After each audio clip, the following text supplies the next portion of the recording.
taking a cue from the streak of ideas that have just been mentioned, that the invocation of history, even in its skewed form, has very little to do with history and more to do with perhaps taking on the powers. Uh, Let me try to dwell on an issue which was raised very recently by Amit Shah, the president of the BJP, which he made in course of his campaigns in Assam, where he tried to talk about his version of nationalism and had the audacity to say that his version of nationalism has been accepted all over the subcontinent. I don't know what has been the basis of making that kind of an assertion and a claim.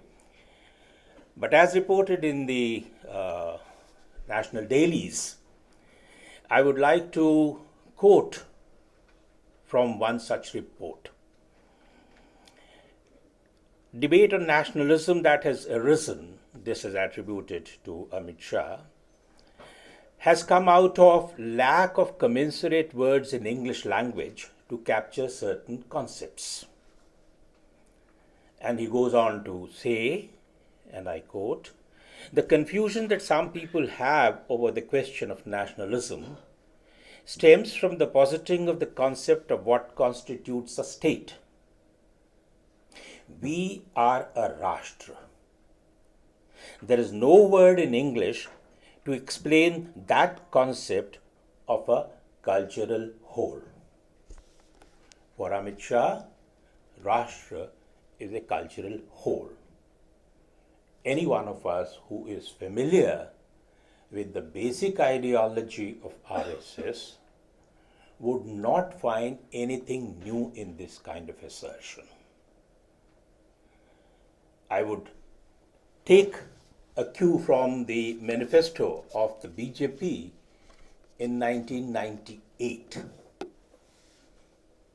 And I quote once again, our nationalist vision is not merely bound by the geographical or political identity of Bharat, but it is referred by our timeless cultural heritage.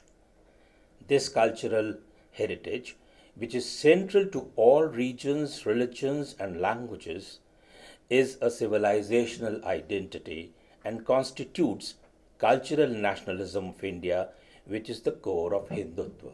And I quote, one can multiply such observations coming from successive manifestations of the party and also from the statements of successive chiefs of the RSS over the last 30-40 years. But what is disconcerting in the most immediate context is the manner in which it has been sought to be validated by invoking certain what they would call evidences from historical past. Many of us know that this idea of cultural whole is essentially rooted in the concept of one people, one nation, one culture, which is completely ahistorical understanding of the idea of India. When Amit Shah says the word Rashtra is cultural whole, what kind of Rashtra is he envisioning? And what kind of cultural whole is his understanding? Since these people are very fond of taking the roots of everything that they say to the Vedas, I doubt if many of them even have gone to look into the Vedas themselves. Let me go back to the Vedas on this question of Rashtra. When you are talking about Rashtra in the Vedic literature, you cannot dissociate it from other categories of power relations. Rashtra is less a manifestation of idea of territory and more a manifestation of the way in which power was being shared.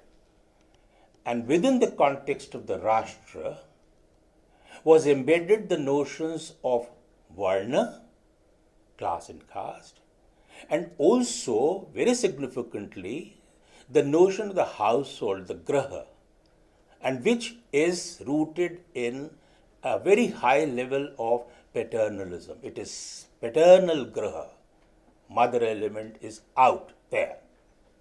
So it is a functioning of three ideas of Rashtra, Varna, and Graha, which define the understanding of Rashtra. We cannot forget that the texts that talk about Rashtra talk about two Rashtras, fortunately not based on religion's identity. And these happen to be two geographically contiguous territories. The Kurus, who became famous in the Mahabharata, and the Srinjayas. They are geographically contiguous powers and they are called two Rashtras. So what is the cultural whole that we are being told about as part of Rashtra? Let us go a little further in this. When we are indeed talking about Rashtra, and since the Varna is embedded in it, there is definite tussle going on amongst different sections of the society. It is far from being a harmonious society.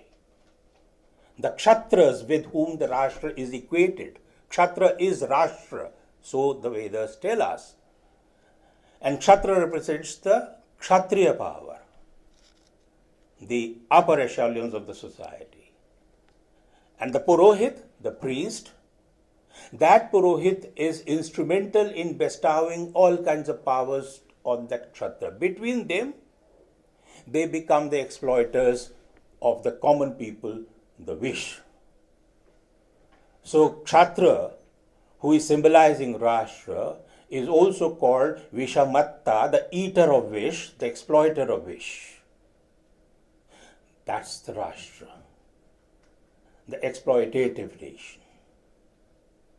And one of the texts tells us, when I said that people talk about two Rashtras in the Vedas for the two geographically contiguous areas, and fortunately not basing their identities on religion, but on many other things, an example to illustrate that would be that a very famous text of this corpus, which is called the Shatapad Brahman, for the first time talks about mlechas.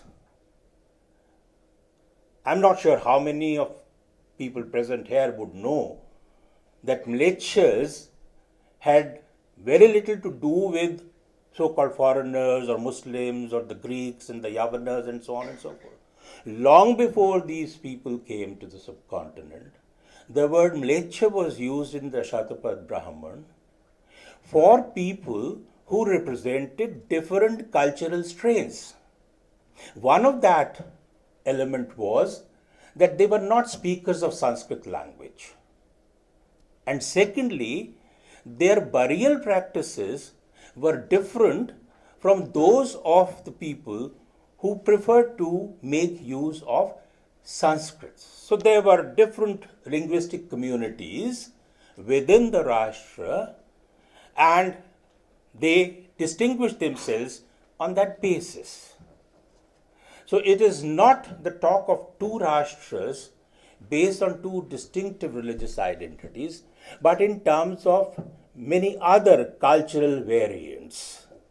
My point here is that right from such an early period, you have a vision of an area, a region, a territory, not necessarily a big whole like India at that point of time, but certainly a realm which is marked by the presence of different communities, of different cultural identities and so on and so forth, not one cultural whole. as Amit Shah would try to make us believe. Much has been said about Bharat Mata Ki Jai,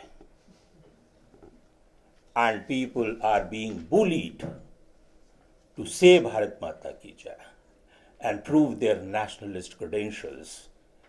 Otherwise, there are enough people to dub them anti-nationals.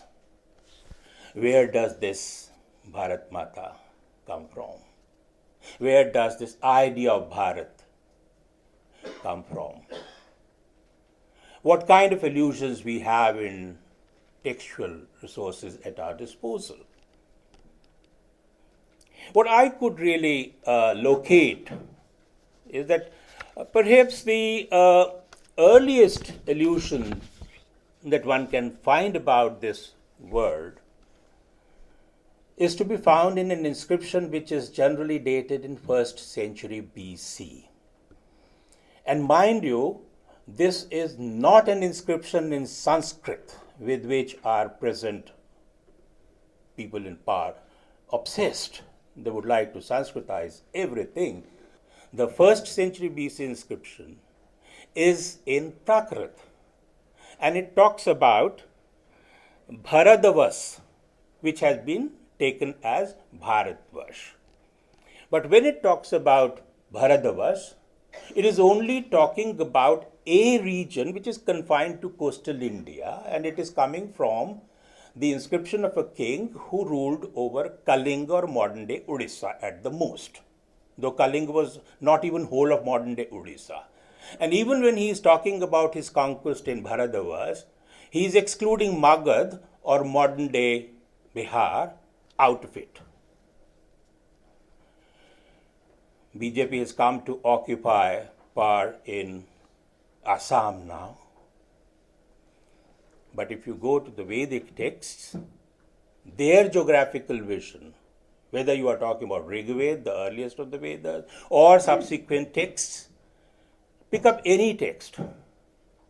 Any region outside Bihar and Bengal or east of Bihar and Bengal doesn't figure there. From Kutch to Kamrup, said Amit Shah just the other day, Kamrup is not to be found in the Vedic literature. If at all that was Bharat, it was a very different Bharat. Similarly, when Banabhat talks about Bharatvarsh in the 7th century, central India is not part of it.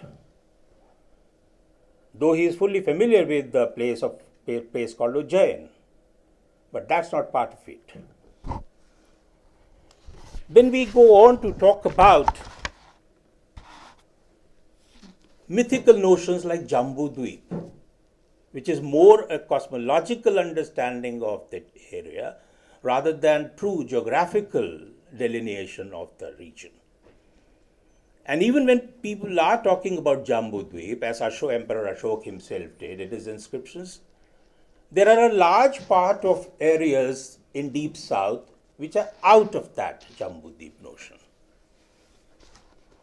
The Tamil texts talk about different regions, the Thinnais, which are eco-cultural zones, which vary in terms of their topography, geography, in terms of their religiosities, in terms of their economic persuasions, in terms of their dress, etc., etc. I'm talking about literature which goes back to about 3rd century BC to 3rd century AD. And that notion of regional identity is very fully developed by a gentleman called Rajashekhar in the 10th century. Different regions of the subcontinent are identified, and it is phenomenally important to underline that not one of them has been given an identity based on any religion. There are all kinds of parameters to define regions. People's languages, people's dress, people's ornament, people's hairstyles, etc., etc. But religion doesn't figure there. Amir Khusro, who has a wonderful vision of the Hind, when he's talking about the idea of Hind in 14th century, he celebrates once again numerous languages, each usually named according to its region to which it belonged. The point that I'm trying to underline is that you have these phenomenal examples where the whole idea of a cultural whole is impossible to be located. And that indeed is the real India. India of diversities of all kinds. And that is the vision which is perhaps an anathema to Amit Shah and Narendra Modi. Thank you very much.